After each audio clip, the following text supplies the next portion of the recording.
Like most middle-aged men, I have been fitter. But the question is, why do I find it so difficult to get off the sofa, to get away from the desk and get out and exercise? I know what's good for me. I know what I should do. But what is it that's stopping me from actually getting out and going to do the hard work? I have been fitter. In my 20s, I was probably, I wouldn't say super fit, but I was pretty fit. And I don't have an identity crisis. I don't necessarily want to be as, or need to be as fit as that again. But why can't I motivate myself to get fitter? We all have priorities, and many of us have families and kids and a wife or a partner or whatever, and that is a priority, definitely is a priority. And it does take up time, whether we take them to football practice or to netball practice or to hockey or to whatever activity is that they're doing. Family is a priority, but we also need to prioritize ourselves sometimes, because if we're not fit, if we're not healthy, then we're probably not being the best version of ourselves for our family. And I don't think we can rely on I'm too busy, I'm too tired as an excuse anymore.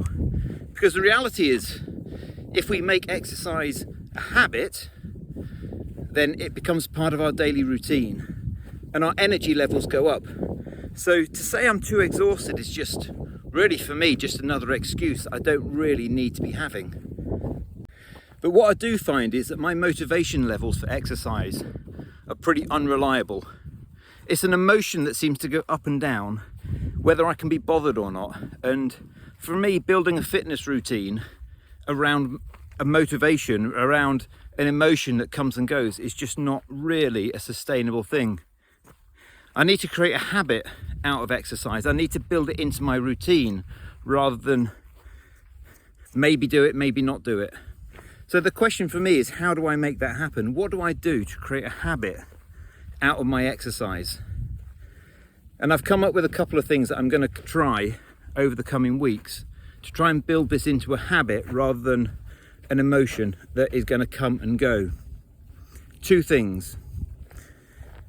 I work from home a lot, so what I'm going to do is in the afternoons is get changed into my running gear in the middle afternoon towards the end of the day, so that I'm already in my running stuff at the end of the day.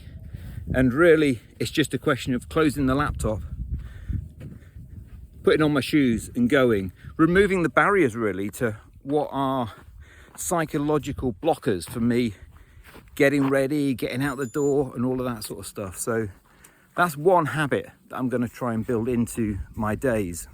And the second habit I'm going to try and build into my days is accountability.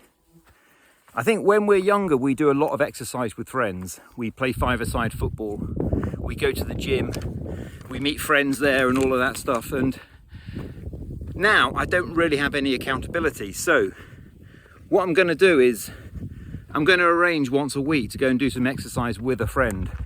Because I know that if someone's waiting for me, my motivation is there. I'm accountable to that person whether I turn up or not. And quite frankly, I don't really want to let people down. So the second habit that I'm going to try and build into my running regime or my fitness regime is to build in accountability and meet someone to do some exercise once a week, whether it's running or cycling, even just going for a walk, because then I'm so much more likely to get out of the door and go and exercise. So for me, motivation is not the answer. Creating positive habits around exercise and creating accountability as well. What is it that you think you should do or could do to create extra, not motivation, but positive habits to help you as a middle-aged person like me, the wrong side of 50, sadly, keep fit, keep healthy, keep strong? Because if we don't do it now, it could be too late in the long run. And actually, that's not good for us. It's not good for our families. It's not good for our friends. And if we're going to be the best versions of ourselves, physically, emotionally, spiritually, etc., having a healthy body, makes a massive difference towards having a healthy mind as well. So have a think about what habits you can build into your days that are going to help you with your fitness regime. Until next time, take care and get exercising.